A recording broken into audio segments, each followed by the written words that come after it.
kirolari buelta bat emateko nahia guraso elkarten aldik sortu zen.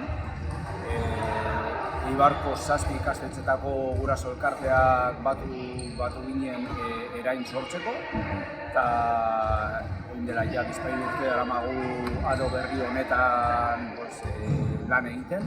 Azkenean gure helburu garrantzitsuena da gure Eibarko neska mutilak kirola egiteko aukera izatea, kirol hori berdintasunean oinarrituta egotea, kirola euskeraz egiteko ahalmen izatea, azkenean errespetua, berdintasuna, halako beste gauza batzuk ere jorratxia, lantxia, dana kirolaren gainean, ezta?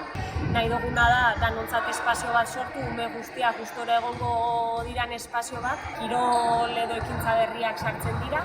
Egongo da orientina, natura eta mendiarekin zerikusia dakana. Herrian eitzen diran ekitaldi edo jardunaldi desberdinetan parte hartuko dugu. Adibidez, Asier Cuevas lasterketan egingo da lasterketa txikia. Martoia beba egiten da martxoak 8an bueltan, orduan hau beba da berritasun bat eta nahiko potentea uste dut gorputza adierazpena eskola kirolean sartzea. Ume guztiek kirol guztiak ingo dutela, ez dute kirolik aukeratuko beste urte batzutan aukeraketa bat eitzen zen, aurten aukeraketa hori zabatu ingo da eta danek ingo dute dana maila berdinean.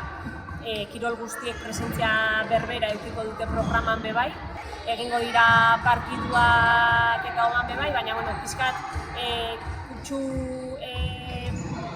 kompetitibo hori alde batera lagatzen, horrek ez da nahi esan ez da nik egongo, baina ez da izango zentua behintzat, ez? Eduk importanteena aste barruetako saioetan ingo dugu eta gero aste buruetan aurten berritasun bezala egongo dira topaketak. Jai honek edukiko ditu bizati, alde batetik edukiko dugu umeentzat kirol txoko desberdinak edukiko ditugu. Horrumiek edukiko dute aukera,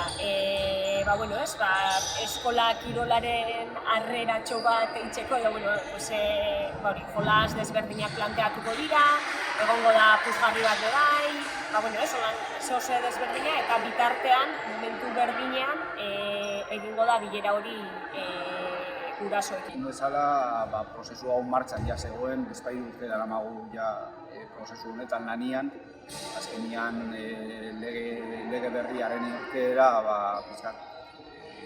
koinzidentzia bat zen da, azkenean ez egon pentsauta, eta guretzat egia esan ez du adierazi, azkenean gu gau genekien urte honetan genuela atera, lege berria bai, ala ez egotik. Apuntatuko diren ume horiek, apuntatuko dira benetan eskola kirola nahi dutelako, benetan proiektu honetan sinisten dutelako, eta azkenean gure partetik bai emongo diren saioak izango dira kalitate asko handia guakin, benetan nahi daben jende hori eskainetakoak diralako, eta gure proiektu honetan sinisten duten ume horientzat kasu honetan, orduan uste dut hori bai importantia dela berrizia jatitia eta Aitorrek esan baden bezala, ez dela gauza bat sortzen dana lege berrizia martxan jartzen dalako, baizik eta atzetikan sukaldeko lan asko dinda dago, prozesua ez da, 3 urte atzera inbar dugu prozesuaren hasierara joateko, eta hori ateratzen dira lehenengo frutu horiek, ez dirala izango azkenak, por supuesto.